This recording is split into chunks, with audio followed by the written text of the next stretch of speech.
With every struggle comes a story. This is Rebecca's story of how she managed to change the world one act of kindness at a time. Through her hashtag, she spread positivity throughout the community, and now it's spread to the entire world. This movement has become so inspiring that we didn't want BMHS to miss out on the opportunity to learn that no matter the circumstances, anyone can remain positive. Found out that they gave her 3 months to a year to live. She decided to do a bucket list of things she'd like to do. And everybody wanted to help with the bucket list. But the thing with that is the bucket list isn't really written down. The bucket list is things that she'd like to do that she did when she was little, she'd like to do again. And there's not a whole lot on there that somebody else can do for her. So her and her dad started thinking of what they could add to the bucket list that people could help with.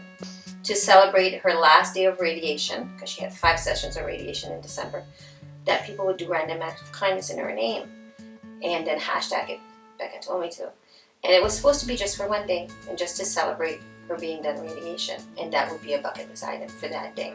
But that's how it started. It started because she wanted to give something for people to do as part of her bucket list. So it has become one of the main part in her bucket list now.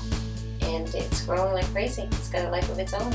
So we don't look at it as you're giving yourself a pat on the back or you're bragging because you did an act of kindness. It's just showing that you can do this and it didn't cost anything or it cost your time. So that's what we take from it. Yeah. And then it went a little bit further than one day and it's gone like, it's all over the world now. Well, Australia, South America, Costa Rica, Jamaica, Tokyo, Spain, Portugal.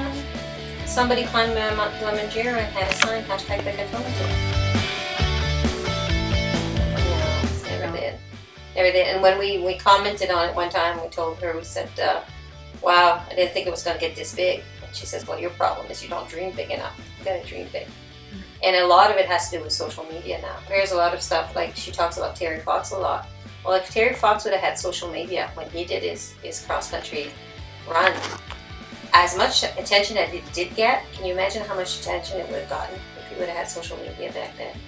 So it has a lot to be credited for.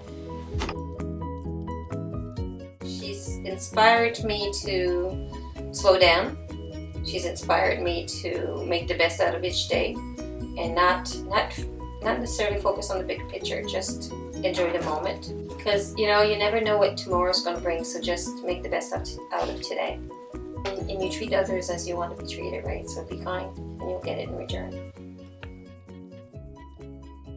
Sometimes I try to not let it sink in too much.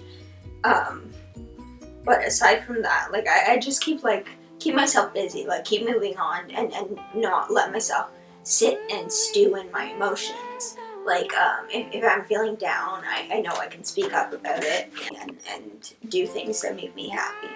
And that's what it really is. I still don't really think that the terminal diagnosis is going to happen, but I act as if it doesn't. Because I don't feel sick. I don't feel like I'm dying. And when I first got sick 2 years ago, it was really hard on me because I had daily radiation for a month and I was so sick, so nauseous. I had headaches constantly. My face was always in my throw up bucket.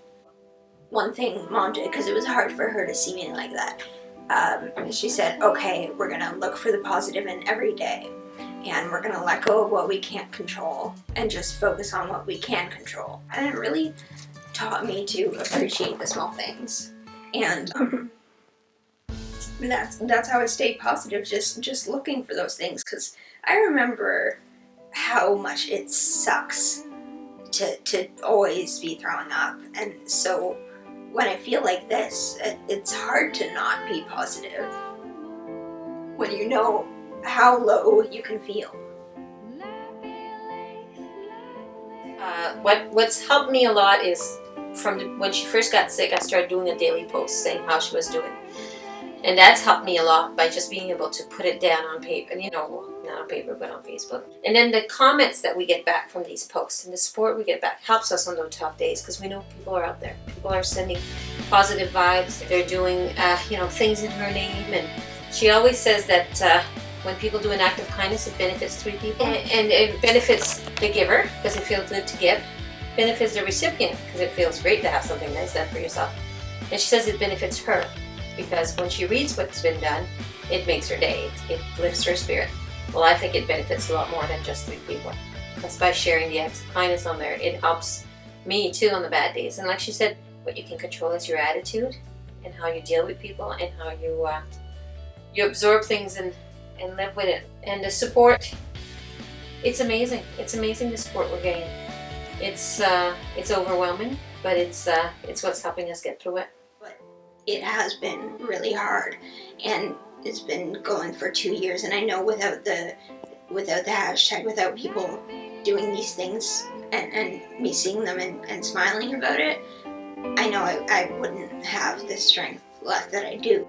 You get tired of being sick, but seeing these people, seeing the change that these people have made in their lives, it's extraordinary. And without that, I'm certain that I wouldn't be as positive as I am. I'm still managing to find reasons to smile when I got the terminal diagnosis. But when we launched the hashtag and when people started doing this, like I know I'm gonna have strength for so much longer because of that.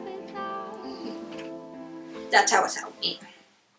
Hope when the moment comes, you'll say, I did it all. Ask me who's my inspiration. Who's your inspiration, Rebecca? Spider-Man. I did it all. We know now that even if you're facing mortality like Rebecca, you can still be a role model for positivity. And we should challenge ourselves from now on, no matter our circumstances, to create a bucket list that benefits other people. The students of BMHS will be mindful about continuing this chain of kindness that Rebecca has started for us. Things that I did, yeah, with every broken bone, I swear I lived